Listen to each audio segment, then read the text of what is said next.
And that's what, do you understand this exercise? I just what I do is I try to talk about some idea, some exotic idea quite fast, just to see whether you understand, whether you can catch new ideas related to Siebel or software or systems or business systems.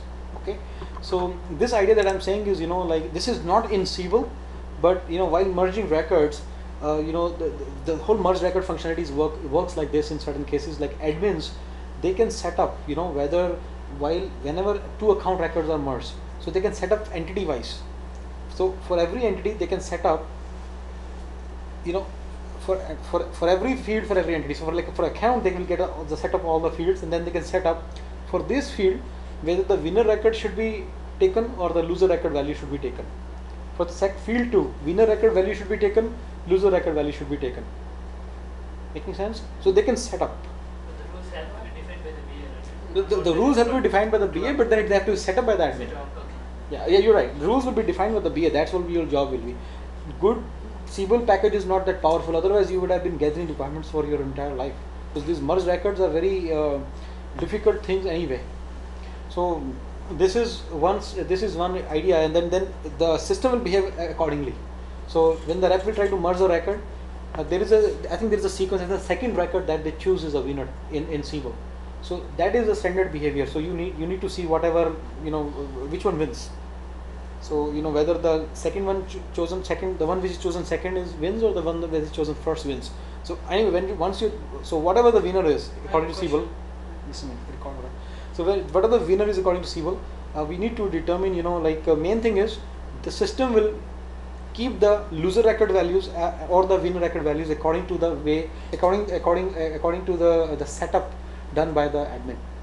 So this is the idea I wanted to throw. Second thing is I wanted to throw the idea is, in all the systems, winner and loser record is typically dependent upon what is chosen first. So every system will be different, So you need to train the users for your system. So in case of Siebel, if you ever work in Siebel training kind of a position, then at that point you should know that this is a very important thing that you have to train people upon. But there are many other things which come into picture while merging records. While thinking about merge records functionality, can you think about some other functionalities? One very important idea comes to my mind is that, let's say there are certain children records. Let's say there are certain orders. For, let's say, one account has 10 orders and the other account has 5 orders. When you merge these two accounts, should the loser records values should those be deleted from the system, or should those be appended to the those 10 records of the winner record? Not exactly appended, but they should be kept differently. Well, they actually get reassociated. Their parent they were associated to the IBM International Business Machines Inc. They get reassociated to IBM Inc. Just the foreign key changes. Exactly. In the database, just the foreign key changes basically. That's what happens. They get reattached to the new one. The reason is this. The winner record. Yeah, they're actually, we need to keep the sales record. I mean, by God's grace, I hope no sales rep has entered 2 sales orders. Duplicate sales order is a suicide, right? When we are talking about deduplication and duplication, we are talking about the master data, not the transactional data. Opportunities and activities, okay, but orders, if they are entering duplicate orders, we are talking about some big issues here. So that's not a data problem anymore. That's a business problem. Very big business problem. So they won't enter duplicate orders. Trust me. I mean, if they do, that's a suicide. I mean, as you can clearly see, either they're going to charge customer twice, which is a suicide in this country, or they're going to just send him 2 laptops, which is again a suicide. No customer returns here laptops, So, no one's going to return the laptops to you. So both are just equally bad. So they will never be entering duplicate sales order. The reason why they create duplicate accounts is this only. This is what we need to understand, Why do they enter duplicate accounts? Because they are having an order. Someone calls and says, I'm going to place an order for 10 laptops. So they want him to wait. This is enter a new account and everything and just get it over with. So by duplicate entry of accounts, nobody asked, but this the reason is why is duplicate entry of accounts so problematic? Because reports get distorted. If some business process, let's say you have a business process that premium customers, when they come in, you should meet with them, greet with them, talk to them, serve them coffee, so on and so forth, and talk to them properly. And if some tuchu-puchu customer comes, you should not treat him too well. Tuchu-puchu means like just so not so important customer comes. So you should not treat him too much. You should not spend too much. Computers, if it's individual customers. This kind of premiumness you can assign only if you know the sales of each and every account properly. If IBM has 20 records in your system and each record has $1 million revenue, then basically you will think that IBM is only giving you $1 million worth of revenue, whereas they are giving you $20 million worth of revenue, right? Let's say there is some other account, smaller company, 1-800-Flowers or 1-800-ABC.com, and they are giving you $5 million worth of business. You might end up treating IBM contacts, not so well. IBM account, you may not target IBM account so well as you would 1-800-ABC.com. So which is very big problem for these companies. They don't want to do that. They grow because of the fact that they have good relationships with the customers and all that. They recognize their customers very well and they meet with them and greet with them very well. So this kind of business process to fine tune your sales machinery can work only if you know which accounts are giving you more business and which accounts are not giving you more business. And that is the issue which arises because of duplicate records. Duplicate sales orders don't exist. I mean, if they do exist, that's a different issue altogether. As I said, that's a business issue. I mean, they have to, kind of do so many things to make sure that doesn't happen again. Making sense? Duplicate products. Do you think that's an issue? Let's say there is one product called as laptop Inspiron 1140. By mistake, another laptop Inspiron 1140 has been entered by the product has been set up. Do you think, it will be associated? What kind of issue do you see here? It's the same product. That Inspiron 1140, it's the same product. There's no do you think it's order kind of problem, or do you think it's account duplication kind of problem, or do you think it's even lesser or even more? No, it's a big problem too, because at the end of the day, to do a lot of product analysis, right? How much of this product is selling, and like iPhone, if they have iPhone 30 records, they will think, oh man, iPhone the bikini ra. If they have iPhone 100 records, they will think this guy will think that iPhone the bikini ra, because iPhone, some of the sales are recorded against first iPhone record, some of the sales are recorded against second iPhone record, some of the sales are recorded against fourth iPhone record. So he will think iPod is still selling more than iPhone.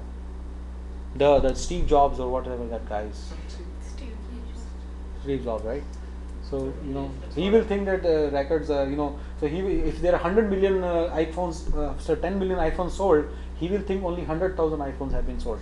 And if 1 million iPods have been sold, he will think, oh, 1 million iPods have been sold, so it's 10 times less. Whereas actually it's 10 times more, because of the fact that there are 100 records against which the records sales. So product analysis will get distorted basically. That might only happen. So one is how the children records would behave. They should basically get appended to each other. This is a typical behavior that we expect. What about merging of the children records too? Is it possible? Can you give some scenario where the merging of the children records should also occur? Why don't you tell me something, Prasanna? Why did you think about it?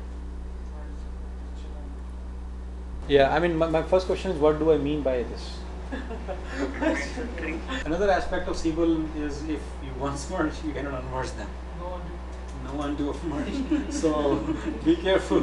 Can you give me an example like this? Look, this is account record. These are two account records, IBM and I.B.M.Inc. These are two records, and it has these children records. Just the way I gave the example, these two records and these four records. See, I think they should not be merged because they are transaction records, and these records should be merged because they are not transaction records.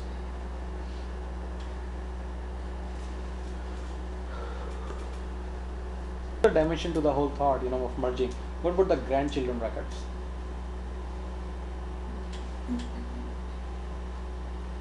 Yeah, I was going to ask, related to that account, there must be so many other things. Will all those get attached? Yeah, if there is duplication, then we should Yeah. merge them. Yeah, what about the great grandchildren? And what about let's say something has one-to-many relationship with the account. So let's say one contract can be sold with many accounts. Then, I mean, the riddle is getting very tricky, and in these kind of cases, definitely we need a very well-trained person to work on the master data, right? So this is the reason that these companies have a process where account merge and all those things are taken care of typically by certain very well-trained reps. And civil out of the box behavior is like this, that merge records is not allowed by the reps. You know that very special window is there, very special view is there where you go and merge, right? That's in marketing account administration, right? That's where you can merge that two accounts.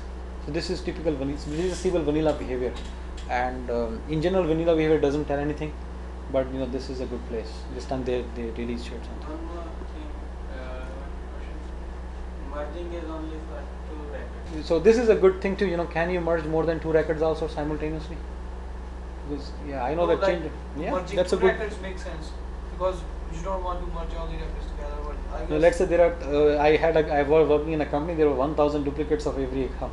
By some reason, because of something, there were 1,000 duplicates of every account. You know, it would have been a gigantic task. there can be 3 or 4 addresses.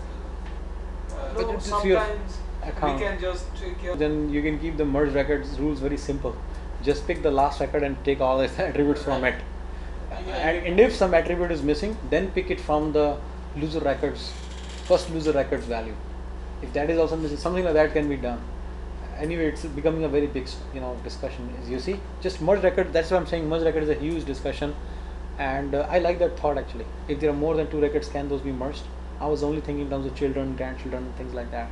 But then that's a very important point. Yeah. Okay.